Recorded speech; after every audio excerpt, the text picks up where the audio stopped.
আপনারা বলুন তো, এই মহান কোরআনের মূল বক্তব্য কি? আহা, এটা কত যে দুঃখজনক। এই কোরআনের কেন্দ্রীয় আলোচ্য বিষয় বা মূল বক্তব্য, সেন্ট্রাল থিম হলো মানুষ। কি মানুষ? এই কোরআন কার মুক্তির জন্য আসছে? জি, পৃথিবীতে যদি মানুষ বসবাস না করত, এই মহান কোরআন পৃথিবীতে আসতো না। আজকে আপনারা এটা মনে রেখে মুক্তি করুন, মরার আগ পর্যন্ত এই কথাটা মনে রাখবেন। কোরআনের কেন্দ্রীয় আলোচ্য বিষয় কি? মানুষ। এটা মুসলমানের জানা অপরিহার্য ফরজ ছিল, কিন্তু আলেম সমাজ এই কথাগুলো বলে না। তাহলে আবার দুইবার বলছি, আরেকবার বলবো, এই কোরআনের মূল বক্তব্য কি? অর্থাৎ মানুষের মুক্তি কোন পথে, ধ্বংস অকল্যাণ কোন পথে, কোরআন তা চোখে আঙ্গুল দিয়ে মানুষকে দেখিয়ে দিয়েছে।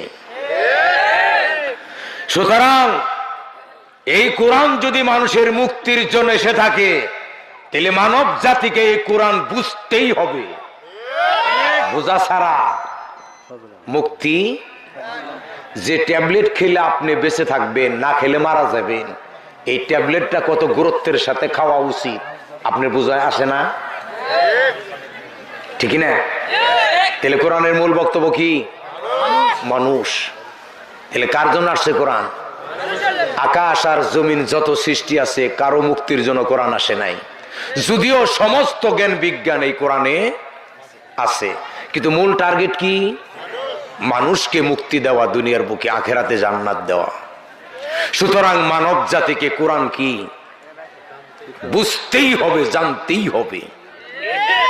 ঠিক না? এই কথা বলতে গিয়ে আমি বলবো, এই যে কোরআনের মূল বক্তব্য মানুষ, এই মানুষের মুক্তির কথা বলতে গিয়ে কোরআন তিনটা পয়েন্টে মুক্তির কথা বলছে। কয়টা? মানুষ যদি তিনটা বিষয় মেনে নেয়, তাহলে মানুষের মুক্তি নিশ্চিত। বলুন কয়টা?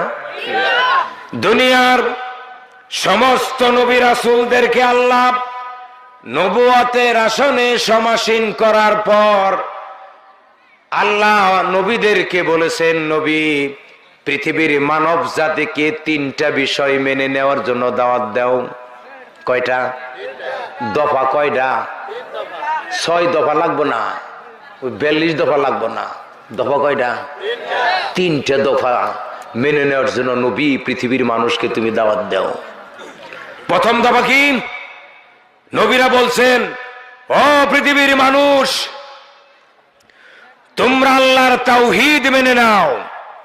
কথা বুঝবেন, এটা ক্লাস, এর থেকে কিছু শিখা যাবে। 1 নম্বর কি? তোমরা আল্লাহর তাওহীদ মেনে নাও। 2, ও পৃথিবীর মানুষ, আমি মুহাম্মাদের রিসালাত তোমরা মেনে নাও।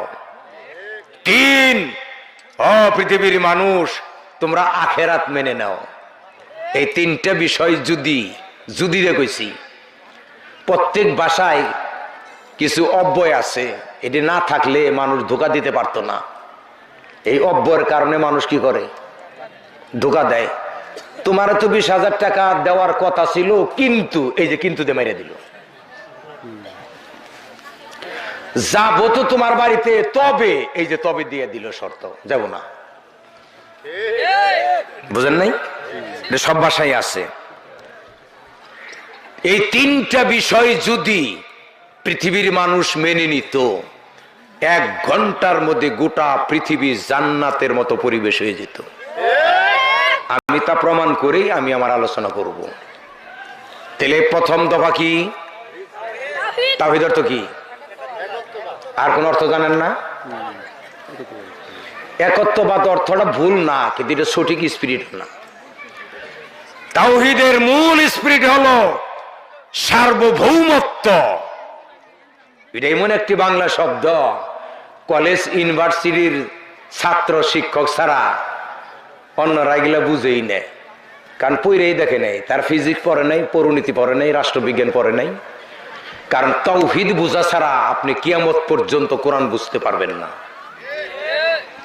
সার্বভৌমত্ব বুঝেন তো? সার্বভৌমত্ব মানে কি?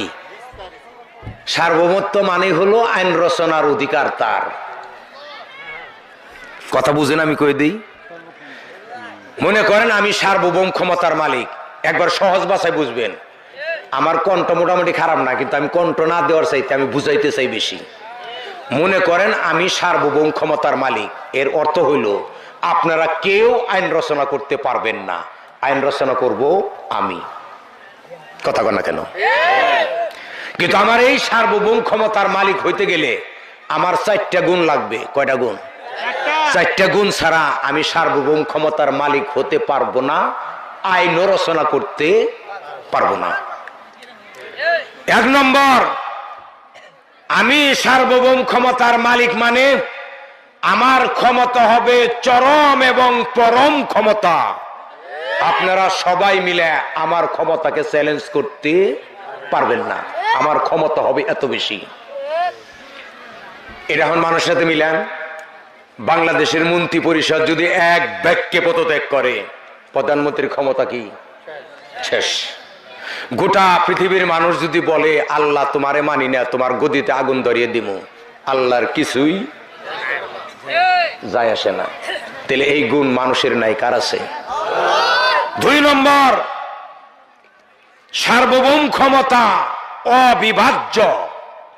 রাষ্ট্রবিজ্ঞানের ভাষায় বুঝেন নাই? অবিভাজ্য মানে কি? ভাজ্য মানে ভাগ, ও মানে না।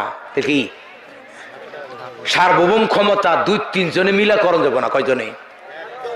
একজন। কথা বুঝেন না? এই তাওহীদ মানে যে এক,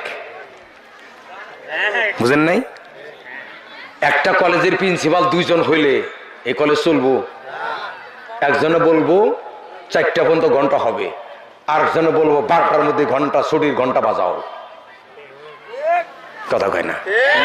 তাহলে সার্বভৌম ক্ষমতা কয়জন কাছে থাকবে? এই 2 গেল। 3, সার্বভৌম ক্ষমতা হস্তান্তর অযোগ্য। সার্বভৌম ক্ষমতা কি করা যায় না? হস্তান্তর করা।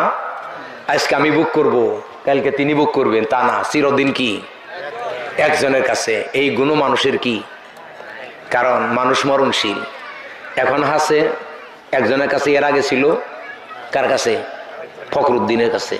তার আগে ছিল কার কাছে? খালেদা জিয়ার কাছে। কয়দিন পরে এর কাছে, হঞ্জার কাছে আছে, তার কাছেও থাকবে না। তাহলে মানুষ কখনো সার্বভৌম ক্ষমতার মালিক হতে পারে না। 4, সার্বভৌম ক্ষমতার মালিক যিনি, তিনি সমস্ত সৃষ্টির উপরে তার সার্বজনীনতা থাকবে। এই 4টা গুণের একটা গুণও কি মানুষের নাই, কার আছে? তাহলে সার্বভৌম ক্ষমতার মালিক কারা? তাহলে আইন রচনার অধিকার কার? এই যে আল্লাহ মানুষের জন্য কি করছে? আইন রচনা করছে।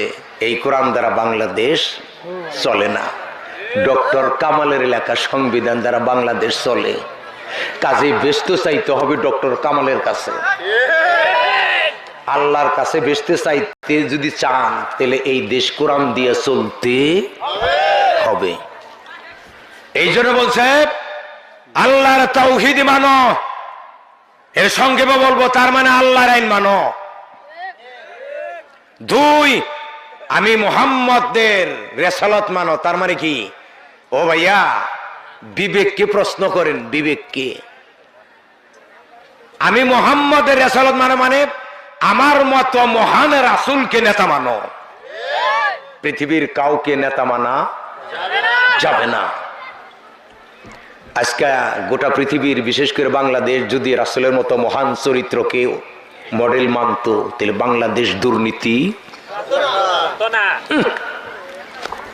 যে রাস্তার যে পরিমাণ টাকা বাজেট হয়, অর্ধেক টাকা দিয়েও যদি রাস্তা করতো, একটা রাস্তাকে তো 20 বছর, 1 বছরেই চামড়া উঠে জায়গা।